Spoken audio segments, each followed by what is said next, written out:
Before we begin, since this is a BBC-owned property, I feel the need to point out that the news arm of the BBC has a continuing issue with transphobic leanings in its news coverage. You can find in a pinned comment below various videos from both myself and other YouTubers covering this issue. And while I understand that the Doctor Who creative team is not responsible for this, I will continue to point this out for as long as it remains a consistent issue. Thank you.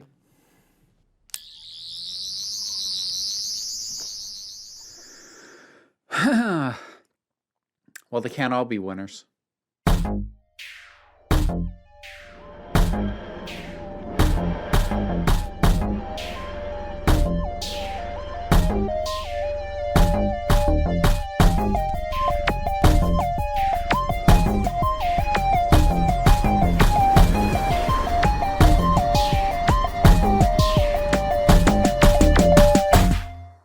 So recently I did a revisit to my list of the top 10 best one-time Doctor Who villains, but you can't really have a best list without a worst list, can you? Well, you can, except the worst lists tend to be more popular anyway, so here we are. Plus, I thought it'd be fun to revisit this idea, because it's been a while. Now, definition of one time, I do consider two-parters to be only one story, so any villain who appeared in a two-part story does qualify. Yeah, I think that's about all I have to say. This is going to be pretty straightforward. It is going to be restricted to new era Doctor Who because, as I mentioned when I revisited my best one-time villains, the classic era featured so many one-timers that it just encapsulates more than I am able to wrap my brain around, especially considering I'm still working my way through classic. I've got holes in my knowledge there. But in any case, let us take a look at the worst villains that the show smartly never brought back. Number 10, the Absorbable-off. Look, I'm getting the obvious one out of the way real early on this. The Absorbable-off is honestly largely a failure of execution. The core idea, and especially how he functions within the narrative, isn't a bad notion. The whole idea of the way that he kind of embodies toxic fandom, and he wants to just bring every other fan of the Doctor in the Linda group to just be just like him, to be part of him, to absorb their enthusiasm for the Doctor into his nastiness and his hatred and his prescribed correct sort of way of viewing things. It works metaphorically.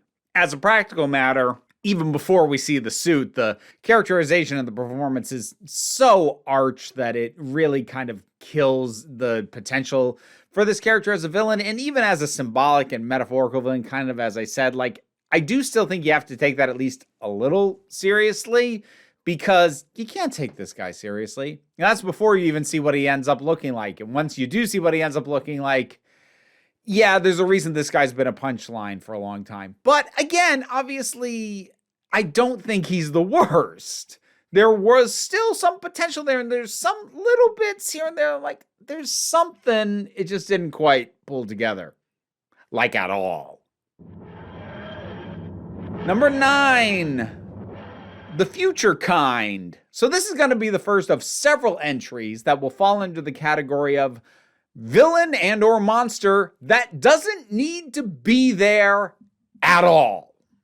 One thing that is really frustrating about new era Doctor Who, arguably classic Doctor Who as well, but I feel like it's more noticeable as a problem in modern era, is the need to shoehorn in a monster and or villain into every story, even if there's plenty to deal with and sufficient threat without that. In this case, we are dealing with the episode Utopia.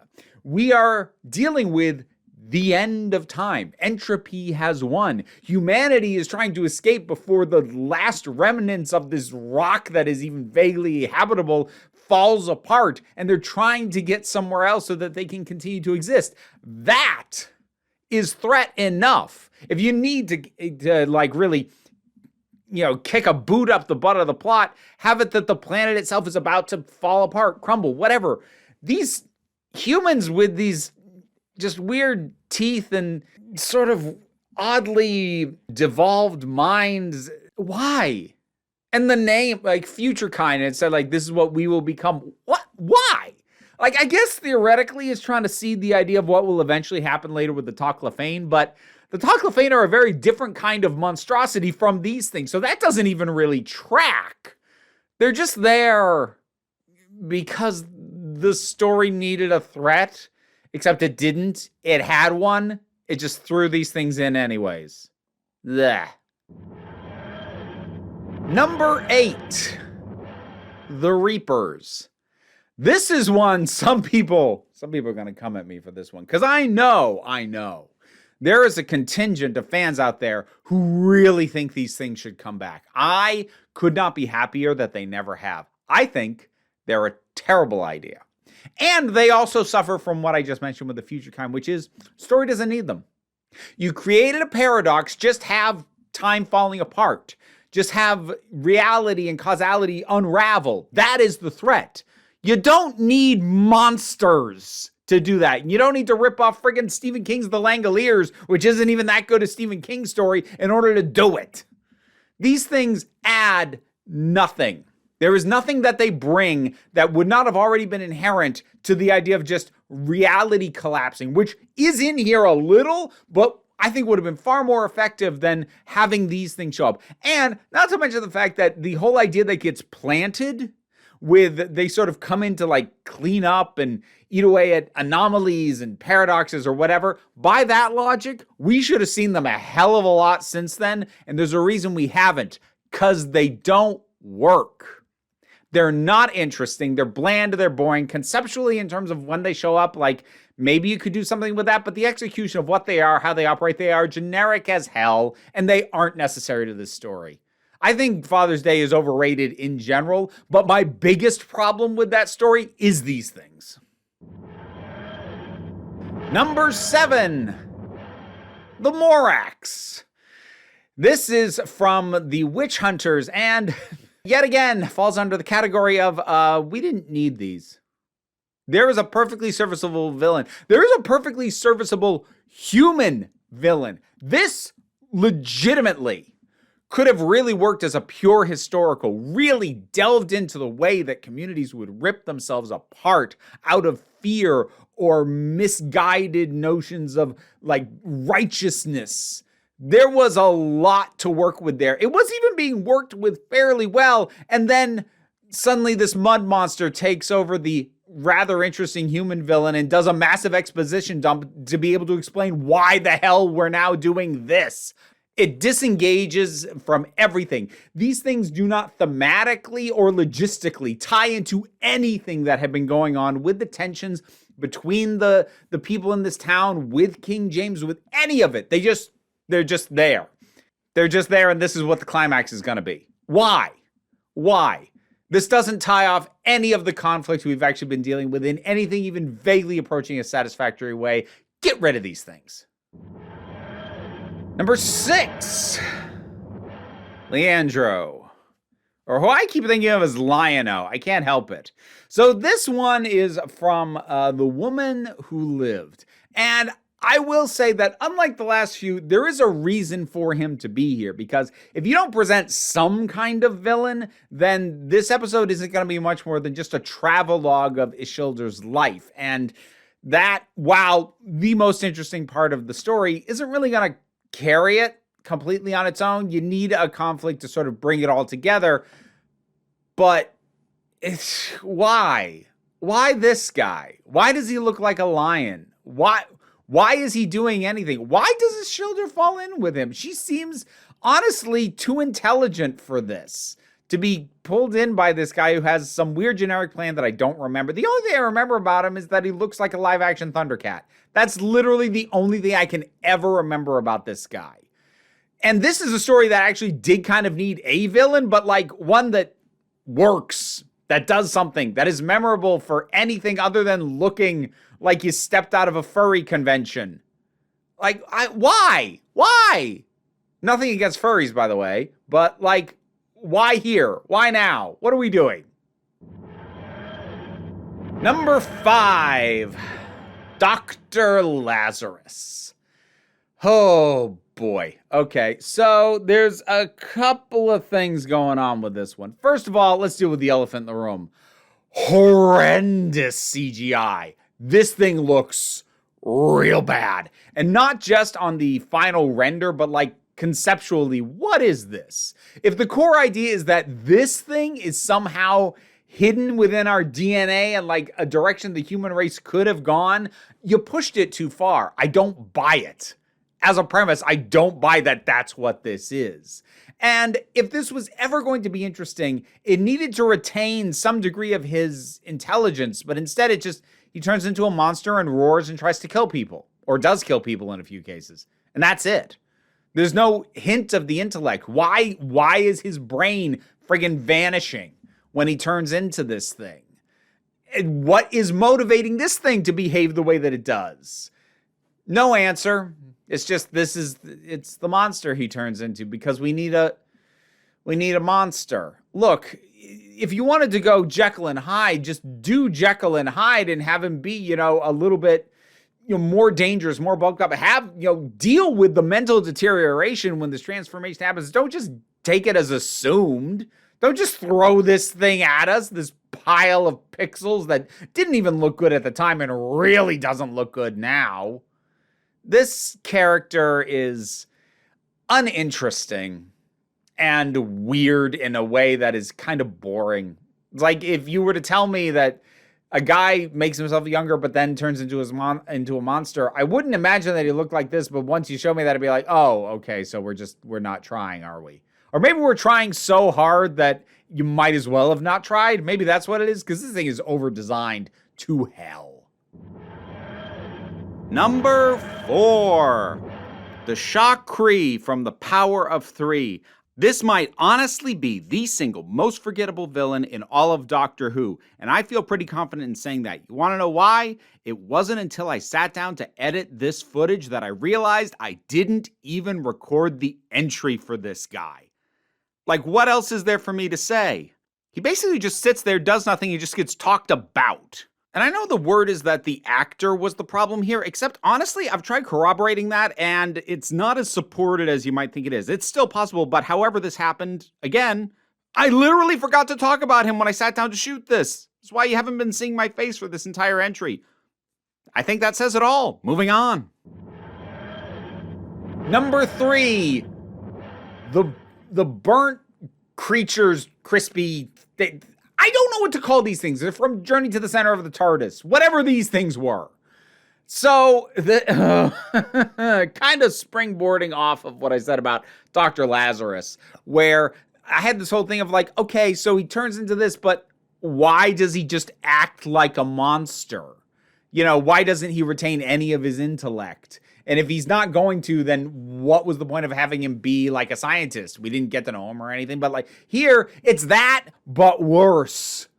Because what we eventually find out these things are melted together versions of the characters in the story, including the Doctor. And for some reason, there's, they kind of burn and melt and whatever and just don't look. It's just okay. It's a burnt body, okay, and it's shuffling towards you, so it's got kind of a weird zombie thing, but it's also like, it's very generic. Like, why are they acting like that? Why are they behaving like that? Why are they a threat? Like, if you were going to have them as something that was like seen in the distance and be like, oh, what was that? And then you find out what it was and it was like, oh. But the fact that it's like that these things are like chasing them. Why? Why are they doing that? It's like this thing in Doctor Who where once characters who are not monsters and are not villains, suddenly something happens to them that they physically take on the form of a monster. They'll just act like a monster now. It's as if they were never anything but a monster to go by their behavior. Yeah, no. Just no. Number 2. The Wire. Some folks might have been expecting this one at the top. We'll get to what the number 1 was in a second. But, yeah. This is from my single most hated episode of Doctor Who. Now, the reason why I deeply loathe the Idiot's Lantern is not because of The Wire specifically, but The Wire doesn't help. And The Wire is such squandered potential because they cast really smartly. She sells so well that sort of bright, warm, welcoming method of talking. Are you sitting comfortably? Then we'll begin. It's perfect. But that sense of unease that you get from a warm and welcoming voice talking to you and talking about killing people and enacting this plan to do massive damage, that contrast that makes it fun is completely lost when in the entire second half of the episode is just her going, "Hungry, feed me, hungry, feed me, hungry," over and over and over and over again. Really, really irritating. And whatever potential there was in the idea of this digital monster, which had a lot of potential, and they had a really good actress cast in it, and then just threw it away on cheap lightning effects and feed me. Ah! And number 1, the Skovox Blitzer. I had forgotten about this thing until I did my rewatch a little while back. And when I got to this episode, this time it stuck in my head. This supposed perfect killing machine that they built something that looks okay when it's not moving, but it clearly didn't look great when it was moving, and they didn't know how to puppet it very well. And so it's cut together really choppily. So you've got your seam showing with that. That's a technical limitation. That doesn't help. But then just it announces literally everything it is doing. Passing data pursuit. Target reacquired. Destroy. Helicon. Commence retargeting. Target acquired. Destroy. Target within range. Destroy. Initiate self-destruct in 9. Whatever it's doing, it is announcing it loudly, publicly, broadcasting it. And we have this whole thing of how dangerous this thing is. How it's one of the most dangerous killing machines. How? It was clearly designed by idiots. Why would anything like this is a general recurrent thing, not just with Doctor Who, but with a lot of science fiction stuff where this stuff like says out loud. I mean, to pull Doctor Who itself, when you've got things like Voyage of the Damned and you've got the whatever they call them, the things that look like angels, and it's going kill. Like, that's stupid too, but at least that thing's malfunctioning. So you can kind of come up with an excuse. Here, this thing's working as designed. It's designed to be like that? I can't take it seriously as a threat. It never actually seems like it's going to be dangerous. And it's so irritating having it around just listening to it announce everything it's doing. It takes the top spot for not just being a worthless addition to the story that it's in. Not that The Caretaker's an amazing story, but it's not only fails to add anything, it's just stupid. It's just stupid.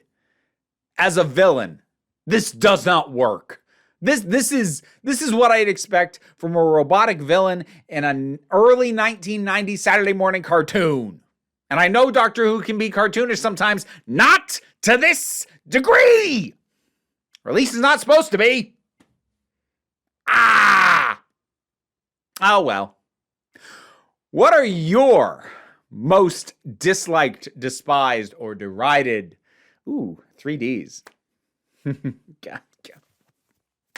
I have a habit of doing that. Trying to snap with these things on. Anyways. Whatever ones you think should have made the list, or your thoughts of the ones that are on the, because I know, like I asked people on Twitter, I know there are lots that people do not like that I did not put on this list. Not necessarily because I think they're good, but because I thought these were worse. But whatever your thoughts are, drop something down in the comments. Let's talk about it. Patreon pays the bills, enables me to do this as my living, gets you early access to videos like this, as well as other perks. But don't worry too much about it. Like, share, subscribe, help me out as well. But what I really want you to do is remember that you are beautiful, you are valid, you are loved. You are the council. I'm just running the meetings. And until next time, this council is adjourned. My thanks to all my patrons, but in particular, I want to thank Robin Moore, Zubin Lutfula, Sarvis, Tarak, the thing that goes doink in the anime, Ruth, Oliver B., Solitary Pictures, Ulrich Bogdan, Melinda Walters, Imudelki, Leotha Boyd, Auntie Kate 808, Becky Sparks, Fernambulax the Poodle, Robin Powell, Tracy Scrabbit, Angry Casperl, Tim Price, Adam R.D.L. Taylor, Goddess Alida, I'm not sure. David Hall, Shayla Gourlay, Rosalind Bennett. You want to hear me mess up your name too? It's in the Patreon perks. I gotta work on that.